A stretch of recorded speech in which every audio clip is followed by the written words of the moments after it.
This week, KOCO's Andy Weber sat down with Secretary Jennifer Granholm to talk the future of energy and what it means for Oklahoma. Here's their exclusive in-studio conversation.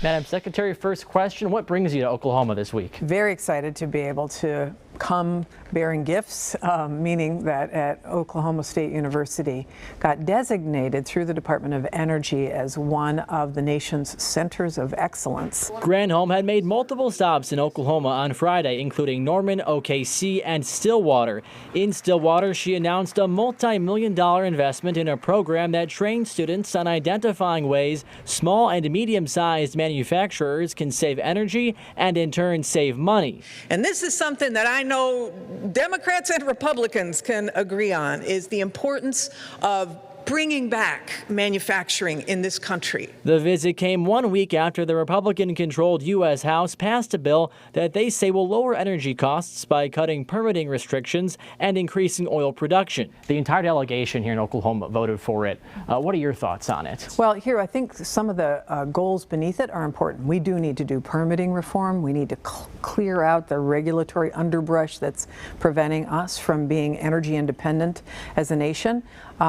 It is important as well to invest in, as well as we are investing in fossil fuels, but also to invest in clean energy. And that bill didn't do any of that. The president said he'll veto it, but wanted some sort of bipartisan bill instead. I guess that would be a renewable focused. It would certainly be, I think a portion of that, he's really focused on permitting reform as well. And so that piece of it is something I think the Senate and the House should work together on. Oklahoma's lawmakers have long said energy independence is what's best for the country and the state.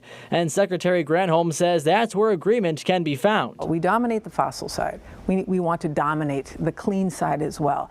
And that's why the president's agenda that's been passed in the past couple of years really is investing in America. We want all of these products, all that, as I was saying today, all the wind turbines that are put up across Oklahoma, we want them to be made in the U.S. In terms of oil and natural gas, we're in a city where the skyline has been built by oil and natural gas. We see TV ads about the importance of those industries here in Oklahoma. So as we shift towards the future, which obviously are renewables, how do you balance, maintaining that support for oil and natural gas? Because a lot of folks in the state are employed by them. Yeah, very important. I mean, they call this an energy transition for a reason. You're not going to flip the switch and cut off the types of fuel that we have come to rely upon and that have powered our nation for the past 100 years. And we're really grateful for that. But we also want to make sure that those who are working in those industries, communities that have built those industries, are also communities that can take advantage of Energy 2.0. How would you describe, I guess, the finish line for this transition? Is it fossil fuel free? Is it just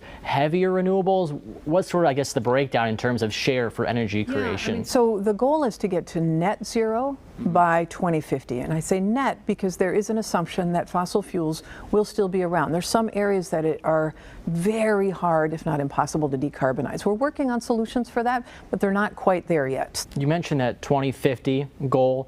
Senator James Lankford has said it's unrealistic. So in your words, why is that an obtainable goal? Well, every scientist that has looked at the energy realm, the Intergovernmental Panel on Climate Change, and all of the scientists that do this, they all say it is a really important goal and you can get there. But we've got to move quickly. And Granholm, for her part, says in Oklahoma, in addition to its fossil fuel supply, is a state that has demonstrated energy from wind or geothermal sources, heat from within the earth, can be an example of why renewables can be reliable. Reporting in Oklahoma City, I'm Andy Weber, KOCO 5 News.